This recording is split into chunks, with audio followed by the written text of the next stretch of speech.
മുട്ട ബിരിയാണി ഉണ്ടാക്കിയാലോ എളുപ്പത്തിൽ അധികം ഗ്യാസൊന്നും ചിലവില്ലാതെ വളരെ പെട്ടെന്ന് തന്നെ നമുക്ക് ഉണ്ടാക്കിയെടുക്കാൻ പറ്റും. ഒറ്റയ്ക്ക് താമസിക്കുന്ന കുട്ടികൾക്ക്, ബാച്ചിലേഴ്സിനൊക്കെ എളുപ്പത്തിൽ ഉണ്ടാക്കാൻ പറ്റുന്ന ഒരു ബിരിയാണി റെസിപ്പിയാണ് കേട്ടോ. ഒരു പ്രാവശ്യം ഉണ്ടാക്കിയാൽ പിന്നെ നിങ്ങൾ എപ്പോഴും ഇതുപോലെ മാത്രമേ ഉണ്ടാക്കുള്ളൂ. അത്രയ്ക്ക് ഈസിയാണ് കേട്ടോ ഉണ്ടാക്കാനായിട്ട്.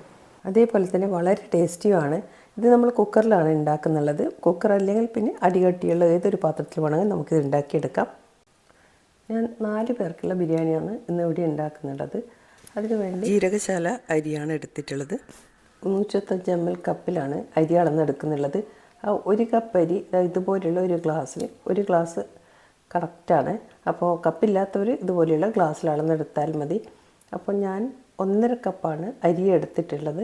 അപ്പോൾ നിങ്ങൾ ഗ്ലാസ്സിൽ എടുക്കുന്നുണ്ടെങ്കിൽ തന്നെ 1.5 ഗ്ലാസ് അരി എടുത്താലും മതി. അത് നമ്മൾ ആദ്യം ഒന്ന് കഴുകണം. ഒരു 5 പ്രാവശ്യമെങ്കിലും നമ്മൾ ഈ അരി നന്നായി കഴുകിയതിന് ശേഷം ഇത് കുതിരാനായി വെക്കണം. 20 മിനിറ്റ് നമുക്കിത് കുതിരാനായി മാറ്റി വെക്കാം. കുതിർത്ത് വെച്ചാൽ നമുക്കിതിൻ്റെ വേവ് കറക്റ്റ് ആവുള്ളൂ കേട്ടോ. ഇനി നമുക്കിതിൻ്റെ വെള്ളം അളന്നെടുക്കാം. നമ്മൾ അരി എടുത്ത അതേ കപ്പിൽ തന്നെ 2.25 കപ്പ് വെള്ളം അളന്നെടുത്തിട്ടുണ്ട്. അതായത് 1 കപ്പ് അരിക്ക് 1.5 കപ്പ് വെള്ളം, അതാണ് കേട്ടോ കണക്ക്. അരമണിക്കൂറിന് ശേഷം നമുക്ക് അരി അരിപ്പയിലിട്ട് വെക്കാം. ഇനി ഇത് മുട്ട ഇവിടെ പുഴുങ്ങിയെടുത്തിട്ടുണ്ട്. 5 മുട്ടയാണ് കേട്ടോ ഞാൻ പുഴുങ്ങിയിട്ടുള്ളത്. കുക്കറിൽ ഒറ്റ വിസിൽ വരുമ്പോൾ ഓഫ് ചെയ്താൽ മതി. ഇങ്ങനെ പുഴുങ്ങിയാൽ തണുത്തതിന് ശേഷം ഈസിയായി നമുക്കതിൻ്റെ തോട് പൊതിച്ചെടുക്കാൻ പറ്റും. ഇനി കുക്കറിലേക്ക് ഞാൻ വെളിച്ചെണ്ണ ചേർത്ത് കൊടുക്കുന്നുണ്ട്. ഒരു 2 ടേബിൾ സ്പൂൺ വരെ വെളിച്ചെണ്ണ ചേർത്ത് കൊടുക്കുന്നുണ്ട്. വെളിച്ചെണ്ണയ്ക്ക് പകരം ഏത് ഓയിൽ വേണമെങ്കിലും ചേർത്ത് കൊടുക്കാം. ഇനി ഇതിലേക്ക് ഞാൻ 1 പീസ് പട്ട ഒന്ന് പൊട്ടിച്ചിട്ട് കൊടുത്തിട്ടുണ്ട്. പിന്നെ 2 ഏലക്കായ, 2 ഗ്രാമ്പു, 1/2 ടീസ്പൂൺ പെരിഞ്ചീരകം, ഇത്രയും ഒന്ന് ചേർത്ത് കൊടുക്കാം.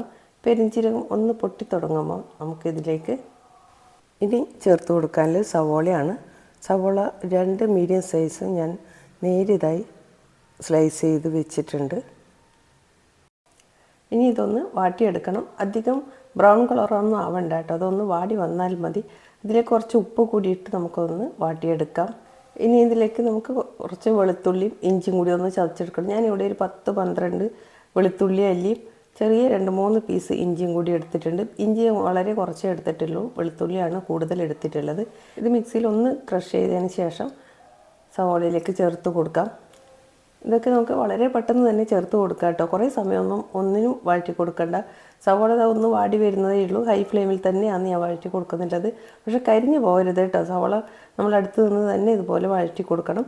ഇതിലേക്ക് വെളുത്തുള്ളി ഇഞ്ചി കൂടി ചേർത്ത് കൊടുത്തിട്ടുണ്ട്. ഇനി ഇതിലേക്ക് ഞാൻ അണ്ടിപ്പരിപ്പ്, മുന്തിരി ഇതൊന്നും വറുത്ത് ചേർത്തിട്ടില്ല കേട്ടോ. നമുക്ക് വളരെ പെട്ടെന്ന് ഉണ്ടാക്കിയെടുക്കാൻ പറ്റുന്ന ഒരു ബിരിയാണിയാണ്. ഇനി ഇതിലേക്ക് ഒരു 3 പച്ചമുളക് ഇതാ നടുവേ കീറിയത് ചേർത്ത് കൊടുക്കുന്നുണ്ട്. പച്ചമുളക് വേണമെങ്കിൽ നമ്മൾ വെളുത്തുള്ളി ചതക്കുന്ന സമയത്ത് തന്നെ ചതച്ച് കൊടുക്കാം. പിന്നെ ഇനി കറിവേപ്പില ഇട്ട് കൊടുക്കാം. ഞാൻ ഇതിൽ മല്ലിയില ചേർക്കുന്നില്ല, അതിന് പകരം കറിവേപ്പിലയാണ് ചേർക്കുന്നുള്ളത്. ഇനി മല്ലിപ്പൊടി നമ്മൾ ഡയറക്റ്റായി ചേർക്കുന്നില്ല, ഒന്ന് വെള്ളത്തിൽ കുതിർത്ത് വെക്കണം. 2 സ്പൂൺ മല്ലിപ്പൊടിയാണ് ഞാൻ എടുത്തിട്ടുള്ളത്. ഇതൊന്ന് കുറച്ച് വെള്ളത്തിൽ ഒന്ന് മിക്സ് ചെയ്തതിന് ശേഷം നമുക്കിവിടെ മാറ്റി വെക്കാം. അടുത്തതായി നമുക്ക് വേണ്ടത് തക്കാളിയാണ്. 2 മീഡിയം സൈസ് തക്കാളി ചെറുതായി നുറുക്കി എടുത്തിട്ടുണ്ട്. ഇനി അത് ചേർത്ത് കൊടുത്ത് ഒന്ന് വാടുന്നത് വരെ നമുക്ക് വഴറ്റി കൊടുക്കുക. ഹൈ ഫ്ലെയിമിൽ തന്നെയാണ് കേട്ടോ ഞാൻ എല്ലാം ചെയ്യുന്നത്. അപ്പോൾ നമുക്ക് ടപ്പേന്നായിട്ട് ചെയ്തെടുക്കാം കേട്ടോ. അല്ലാതെ നമുക്കിത് ഒരുപാട് സമയമൊന്നും വെക്കേണ്ട ആവശ്യമില്ല. പെട്ടെന്ന് തന്നെ ഇത് വഴണ്ടി കിട്ടും. ഈ സമയത്ത് നമ്മൾ കുതിർത്ത് വെച്ചിട്ടുള്ള മല്ലിപ്പൊടി ഉണ്ടല്ലോ, അത് ഇതിലേക്ക് ചേർത്ത് കൊടുക്കാം. ഇനി കുറച്ച് മസാലപ്പൊടികൾ ചേർത്ത് കൊടുക്കാം. 1/2 സ്പൂൺ എരിവുള്ള മുളക് പൊടി, 1/2 സ്പൂൺ കുരുമുളക് പൊടി. കുരുമുളക് ഞാനിവിടെ തന്നെ ക്രഷ് ചെയ്തെടുത്തതാണ്, അതും കൂടി ചേർത്ത് കൊടുക്കാം. ഇതൊന്ന് നന്നായി മിക്സ് ചെയ്തതിന് ശേഷം ഇതിലേക്ക് കുറച്ച് മല്ലിയില ചേർത്ത് കൊടുക്കുന്നുണ്ട്. ഇത് ഓരോന്നും ചേർത്ത് കൊടുത്തതിന് ശേഷം നമ്മൾ ഒരുപാട് ഇളക്കിയൊന്നും വേണ്ട കേട്ടോ. ഞാൻ പെട്ടെന്നാണ് ഇതൊക്കെ ചേർത്ത് കൊടുക്കുന്നുള്ളത്.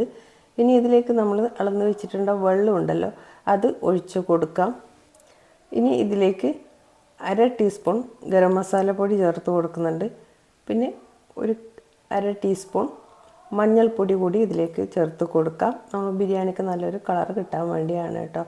ഇനി ഇതിലേക്ക് നമ്മൾക്ക് പുഴുങ്ങി വെച്ചിട്ടുള്ള ആ മുട്ട കൂടി ഇട്ട് കൊടുക്കാം. മുട്ട ഒരിക്കലും മുറിച്ച് ഇട്ട് കൊടുക്കരുത് കേട്ടോ. പകുതിയാക്കിയിട്ടൊന്നും ഇടാൻ പാടില്ല.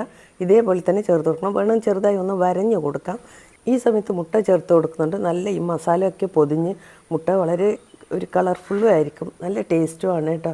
അപ്പോൾ അവസാനം ചേർക്കുമ്പോൾ നമുക്ക് ആ ഒരു കളറൊന്നും മുട്ടയിൽ കിട്ടില്ല, അതുകൊണ്ടാണ് കേട്ടോ. ഇനി നമുക്ക് ഇതിലേക്ക് ആവശ്യത്തിലുള്ള ഉപ്പ് ചേർത്ത് കൊടുക്കാം. ഉപ്പ് നമ്മൾക്ക് ഈ വെള്ളം നോക്കുമ്പോൾ കുറച്ച് കൂടിപ്പോയോ എന്ന് തോന്നണം, അതുപോലെ വേണം ചേർത്ത് കൊടുക്കാം. എന്നാൽ മാത്രമേ നമ്മുടെ അരിക്ക് നന്നായി തന്നെ ഉപ്പ് പിടിക്കുള്ളൂ. അതുകൊണ്ടാണ് ഞാൻ ചേർത്ത 1 സ്പൂൺ ഉപ്പ് ഇതിന് കറക്റ്റായിരുന്നു കേട്ടോ. ഞാൻ നോക്കുമ്പോൾ കുറച്ചധികം മുന്നിട്ട് തന്നെ നിൽക്കുന്നുണ്ട്. ഇപ്പോൾ ഇതാ നന്നായി തന്നെ തിളച്ചിട്ടുണ്ട്. ഇതിലേക്ക് 2 സ്പൂൺ നെയ്യ് ചേർത്ത് കൊടുക്കുന്നുണ്ട്. നമ്മൾ ഇതുവരെ നെയ്യ് ചേർത്തിട്ടില്ല, വെളിച്ചെണ്ണയിലാണ് ഇത് വഴറ്റിയത്. ഇതിലേക്ക് നമ്മൾ കുതിർത്ത് അരിപ്പയിലേക്ക് മാറ്റി വെച്ചിട്ടുള്ള അരി കൂടി ചേർത്ത് കൊടുക്കുന്നുണ്ട്. ഇത് വെള്ളമൊക്കെ വാർന്ന് വന്നിട്ടുള്ള അരിയാണ്. ഇനി ഇത് പതിയെ ഒന്ന് ഇളക്കി കൊടുക്കണം. അധികം ശക്തിയിൽ ഇളക്കി മുട്ടയൊന്നും പൊടിഞ്ഞു പോകരുത് കേട്ടോ. ഈ സമയത്ത് 1/2 സ്പൂൺ ചെറുനാരങ്ങ നീര് ഞാൻ ചേർത്ത് കൊടുത്തിരുന്നു. അതിൻ്റെ വീട് ഇതിൽ നിന്ന് നഷ്ടപ്പെട്ടു പോയി, അതാണ്. ഇനി നമ്മൾ കുക്കർ ഇതേപോലെ മൂടി വെച്ച് ഒറ്റ വിസിൽ മാത്രമേ വരാൻ പാടുള്ളൂ. ഒരു വിസിലിൽ തന്നെ നമ്മൾ ഓഫ് ചെയ്യണം കേട്ടോ. ഇപ്പോൾ ഞാൻ ഓഫ് ചെയ്ത് എല്ലാം തണുത്തതിന് ശേഷമാണ് തുറന്ന് നോക്കുന്നത്. നമുക്ക് എപ്പോഴാണോ കഴിക്കേണ്ടത് ആ സമയത്ത് തുറന്നെടുത്താൽ മതി. അപ്പോൾ ചൂടോടുകൂടി തന്നെ ഉണ്ടാവും. ഇപ്പോൾ ഇതാ കണ്ടോ, ഒന്നിനൊന്ന് മുട്ടാതെ നല്ല ബിരിയാണി നമുക്ക് കിട്ടിയിട്ടുണ്ട്. ആ മുട്ടയുടെയും ഒക്കെ കളർ നിങ്ങൾക്ക് കണ്ടാൽ തന്നെ മനസ്സിലാവും. അത്രയ്ക്ക് പെർഫെക്റ്റാണ് കേട്ടോ. പിന്നെ ഇതിൽ ചേർത്ത ഗരം മസാല ആയാലും മുളക് ആയാലും ഉപ്പും എല്ലാം തന്നെ കറക്റ്റാണ് ഞാൻ പറഞ്ഞിട്ടുള്ള അളവുകൾ. അപ്പോൾ നിങ്ങൾക്ക് ഇതേ അളവ് എടുക്കുന്നുണ്ടെങ്കിൽ ഇത് തന്നെ ചേർത്താൽ മതി. പിന്നെ ഇതിനനുസരിച്ച് നിങ്ങൾ അരിയുടെ അളവ് കൂടുമ്പം ഓരോ സാധനത്തിലും അത് വെച്ച് നിങ്ങൾ കൂട്ടിയെടുത്താൽ മതി. നല്ല പെർഫെക്റ്റ് മുട്ട ബിരിയാണി എനിക്ക് കിട്ടിയിട്ടുണ്ട്. പിന്നെ അധികം ഗ്യാസൊന്നും ചിലവില്ല, അധികം സമയം വേണ്ട, നമുക്ക് വളരെ പെട്ടെന്ന് ഉണ്ടാക്കിയെടുക്കാം. ഇതിന് ഞാനൊരു സലാഡും ഒരു ചട്നിയാണ് എടുത്തിട്ടുള്ളത്. പുതിന, തേങ്ങ, പച്ചമുളക്, ചെറുനാരങ്ങ നീര്, ഉപ്പ് ഇത്രയും ചേർത്ത് അരച്ചതാണ്. അപ്പോൾ ഇത്രയും ഇന്നത്തെ വീഡിയോ ഇഷ്ടമായ ലൈക്ക് ചെയ്ത് സപ്പോർട്ട് ചെയ്യാൻ മറക്കല്ലേ. Thank you for watching.